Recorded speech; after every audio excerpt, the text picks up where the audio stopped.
नोटबंदी को लेकर आमजन को धीरे धीरे राहत मिलने लगी है, लेकिन कुछ बैंक कर्मचारी और अधिकारियों के असहयोगात्मक रवैये के चलते प्रधानमंत्री नरेंद्र मोदी की इस मुहिम को सफल होने में देरी लग रही है।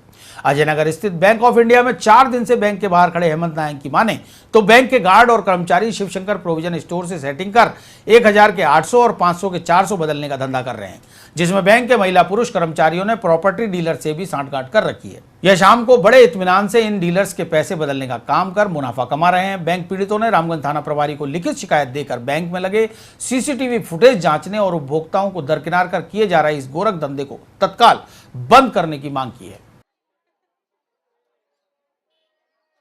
10 दिन हो गए हमने अपने अकाउंट में पैसे जमा कराए, लेकिन अभी तक हमें लाइन में आते सुबह 5 बजे से लाइन लगाते हैं, यहाँ गेट तक पहुँचते हैं तो बोलते हैं कैश खत्म, 2 बजते ही कैश खत्म हो जाता है। यहाँ कभी अंदर पहुँचते ही कैश खत्म हो जाता है ना।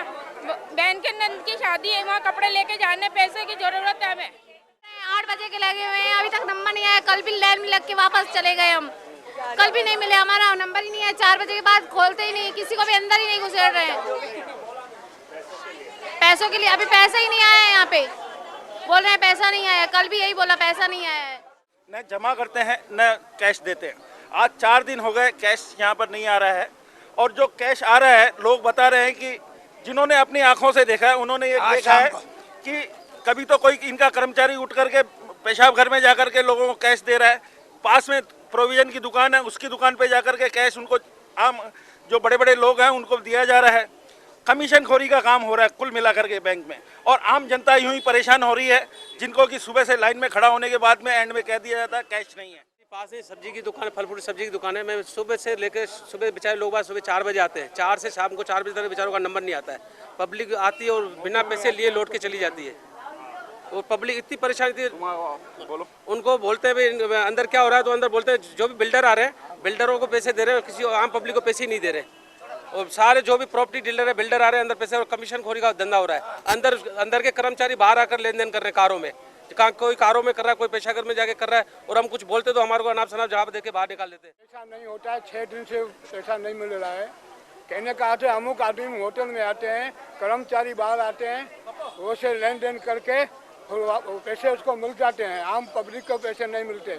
मैं बाहर गांव से आया हूँ, विजय बैंक में अभी कल से 5000 रुपया देना चालू है, आज भी चालू है। मेरे पास 2000 के 2 नोट हैं, विजय बैंक वाले ने बदल के नहीं दिया है। बोलो हमारा क्या वास्ता, हम अपने घर कैसे जाएं? आया था अजयनगर में, यहाँ पर काफ़ी भीड़ एकत्रित हो रही थी। मैंने भी जाके मैनेजर साहब से बात करी थी, तो उन्होंने कहा अभी कैश नहीं आया, जब भी कैश आएगा। तो मैंने उनसे ये निवेदन किया कि अगर आपके पास जब कैश नहीं आ रहा है तो आप एक बार स्लिप लगा दो, भाई कैश नहीं है, कैश आने पे वितरित कर देंगे हम। और वास्तव में नेचुरल है कि उनके पास कैश नहीं है, कैश जमा की कोई परेशानी नहीं है, कैश जमा कर रहे हैं वो लोग। और उन्होंने मुझे ये आश्वस्त किया है कि अभी उनकी जो टीम लगा रखी है, रिजर्व बैंक ऑफ इंडिया की टीम, मतलब अलग अलग विभागों में अपने उनके अधिकारी को डिस्ट्रीब्यूट कर रखा, भाई क्या समस्या आ रही है। तो अभी उनसे बात करी मैंने, तो उन्होंने ये कहा मेरे को कि आज कैश नहीं आएगा बिल्कुल भी, तो आज कैश की लाइन नहीं लगाए कम से कम। वाले दिन के सीसी फुटेज निकाल दो, कौन सा भाजपा का कार्यकर्ता खड़ा है, और जो भी खड़ा हुआ उस पर बाकायदा आप कार्रवाई करो। अगर उसके बाद भी आपके पूरे इसमें सीसी कैमरे में सारे सीसी फुटेज में उसमें है, अगर किसी ने गलत किया है तो उसके विरुद्ध FIR दर्ज करा के उसको बंद कराओ। बाकायदा जो बाहर से जो टोकन वगैरह देते हैं उनके भी आप उसमें करवाया जाए। बाकी कोई परेशान नहीं है यहाँ पे, खाली जो अभी कैश आएगा तो वो बाकायदा अखबार में आया हुआ है, तो उसका आ जाएगा बाकायदा, पैसे आते ही यहाँ पे डिस्ट्रीब्यूट होगा, कोई बैंक को रखना नहीं है। केस की हम क्या अभी जो हमको केस मिला है वो कि हम 10 और 20 50 के नोट बांट रहे हैं, 100 50 के नोट नहीं, 100 और 500 वाला नोट नहीं मिले हमको। हाँ, अभी कौन से नोट बट रहे हैं? अभी 10 के और 50 के और 20 के बट रहे हैं। अच्छा, आपको आगे से कितना पेमेंट मिल रहा है? अभी आगे से हमको 40 लाख मिला जयपुर से, उसमें से हमने 10 लाख दिया हमारी BK कोल ब्रांच को, 6 लाख दिया माकुपुरा को, और 4 लाख दिया किशनगढ़ ब्रांच को दिया है। और जो भी अब केस हमारे पास बचा वो सारी ख़त्म होने वाला है, और हम दोबारा मतलब हमारी जो चेस्ट है PNB जो हमको अलॉट करी गई है, हम उसके पास लेने के लिए जा रहे हैं। अगर वो देगा तो हम और चालू रखेंगे। नोटबंदी के बाद एक तरफ जनता अपने पुराने नोटों को बदलवाने के लिए लंबी लाइनों में परेशान हो रही है, तो दूसरी तरफ बैंक कर्मचारी अपनों को लाभ पहुंचाने से बाज नहीं आ रहे। फैजागर रोड स्थित पंजाब नेशनल बैंक में बैंक कर्मचारी द्वारा जनता को तो बैंक में पैसे खत्म होने की बात कहकर टरका दिया, जबकि अपने मिलने वाले को 50,000 रुपए दे दिए। शिकायत के बाद बैंक ने संबंधित कर्मचारी के खिलाफ कार्रवाई का आश्वासन दिया है। फैजागर रोड स्थित पंजाब नेशनल बैंक की शाखा में लोगों को यह कहकर रवाना किया जा रहा था कि बैंक में कैश खत्म हो गया है। इसी बीच बैंक के ही एक कर्मचारी ने अपने मिलने वाले के 50,000 रुपए बदलकर उसे चुपके से बैंक से रवाना करने की कोशिश की। यह अलग बात है कि इस बैंक कर्मचारी की सारी हरकत बैंक में लगे सीसीटीवी कैमरे में कैद हुई, साथ ही लोगों ने भी देख लिया। नतीजा, मौके पर मौजूद लोगों ने इस बात का भारी विरोध किया और बैंक के शाखा प्रबंधक को लिखित शिकायत भी दी। चेक को लेकर के मैं लाइन में वापस लग गया 3 नंबर काउंटर पे। 1 नंबर काउंटर पे मैं देखता हूँ तो मिस्टर NK जादम, उसके बाद एक व्यक्ति आता है, वो 4 आईडी लेके आता है।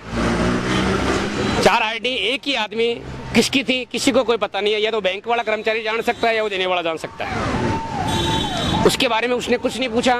500 के उसने 16 नोट दिए, जिसके 8,000 बनते हैं। बैंक कर्मचारी मिस्टर NK जादम ने 10-10 के नोटों की 10 गड्डी का बंडल उस व्यक्ति को पकड़ाता है और वो व्यक्ति उसको बोलता है कि साहब इतने पैसे ही नहीं, मुझे क्यों दे रहे हो कि आप ये तो ले जाओ, बाद में कर लेंगे। तो ये बाद में करने का मतलब क्या है इसका? ये कर्मचारी क्या कर रहे हैं बैठे बैठे?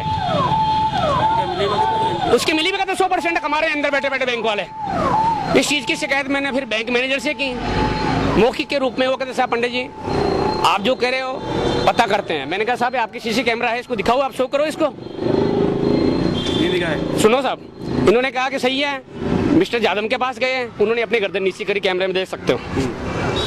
उसके बाद मैंने कहा कि आप ऐसे करो, अगर शिकायत करना चाहते हो तो आप लिखित में दो।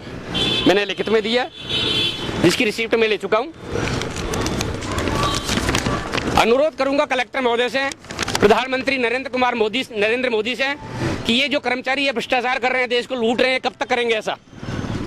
जनता लाइन में परेशान हो रही है और ये अंदर मौज कर रहे हैं, कमा रहे हैं, आराम से जेब भर रहे हैं अपना। लोगों के आक्रोश को देखते हुए बैंक के शाखा प्रबंधक ने जब सीसीटीवी फुटेज देखे तो पूरा मामला साफ हो गया। शाखा प्रबंधक ने इस मामले में संबंधित कर्मचारी को कारण बताओ नोटिस देने के साथ ही उसकी शिकायत बैंक प्रबंधक से भी की है। एक ही पर्सन के 5 आईडी के नोट बदले गए और मैंने तुरंत उनको स्पष्टीकरण के लिए नोटिस दे दिया और अपने हायर ऑफिस को भी इंटीमेट कर दिया है। अब जो हायर ऑफिस जो भी बैंक नियमानुसार कार्रवाई होगी वो उनके अगेंस्ट कार्रवाई की जाएगी। सही पाएगा कि आपके अंदर जो केस पे जो बैठे वो उन्हीं ने गलती की है, यही स्पष्टीकरण उनसे मांगा है। वो अभी स्पष्टीकरण देंगे मुझे और मैंने अपने हायर ऑफिस को भी इंटीमेट कर दिया है ये सारी घटना का। द्रौपदी देवी सांवरमल सीनियर सेकेंडरी स्कूल प्रबंधन ने स्कूल के पूर्व कैशियर के खिलाफ सदर कोतवाली थाने में 46 लाख रुपए के गबन का मामला दर्ज करवाया है। वहीं इस मामले में कैशियर ने अपने आप को निर्दोष बताते हुए स्कूल संचालकों द्वारा झूठा फंसाने का आरोप लगाया है। दोनों पक्षों की लिखित रिपोर्ट के बाद पुलिस ने मामले की तफ्तीश शुरू कर दी है। स्कूल संचालकों का आरोप है कि उनके स्कूल में अविनाश जैन नाम का कैशियर काफी समय से काम कर रहा था, लेकिन बीते कुछ महीनों पहले उसको स्कूल से निकाल दिया गया। अविनाश को निकालने के बाद जब स्कूल फंड की ऑडिट करवाई गई तब गबन के मामले का पता चला। श्री अविनाश जैन ने 3 साल के अंदर चेकों पे गलत हस्ताक्षर करके और सारे पैसे वगैरह उठा लिए हैं। कैसे करा उसने ये सब न तो कैश बुक में इंदराज हैं, न कैश बुक के अंदर इंदराज हैं, और जो चेक बुक है उसके अंदर कैंसिल दर्शाया गया है सिर्फ। लेखापाल ने मतलब 46,87,920 रुपये का चेकों पे साइन करके जो उठाए हैं उसकी जांच की है। हमारे उदयपुर से भी पार्टी आई, उन्होंने भी जांच की, सही पाया है। ये अब पुलिस कार्रवाई चल रही है। उसने चेक से पैसा विड्रॉ किया, कैश बुक में इंदराज नहीं किया, वो ऊपर का ऊपर पैसा वो लेता रहा। अब वो तो वो बताएगा कि भाई कि मैंने कहाँ इन्वेस्ट किया, क्या नहीं किया। वहीं जब अविनाश से बात की गई तो उन्होंने अपने ऊपर लगे इन आरोपों को निराधार बताते हुए स्कूल संचालकों द्वारा मामले में झूठा फंसाने की बात कही। सन 2013 के अंदर द्रौपदी देवी स्कूल में अनुबंध पे कार्यरत एज अकाउंटेंट ज्वाइन हुआ था और 2016-14 मई को मुझे वहाँ से बिना किसी सूचना के वहाँ से हटा दिया गया था। अब नवंबर 8 तारीख को प्राचार्य का मेरे पास में फोन आया कि आप एक बार स्कूल में आए, नौकरी से संबंधित कोई बात करनी है। मैं वहां गया मिलने, तो वहां मुझसे एक खाली शपथ पत्र पर साइन करा के उसे शपथ पत्र लिया और कहा कि इस पर हम कुछ निम्न शर्तें लिखेंगे और उस पर आपको वापस नौकरी पर रख लेंगे।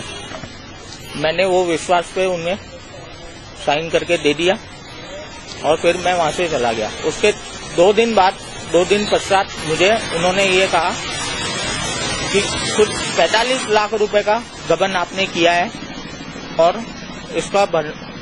इसको आपको भरना पड़ेगा।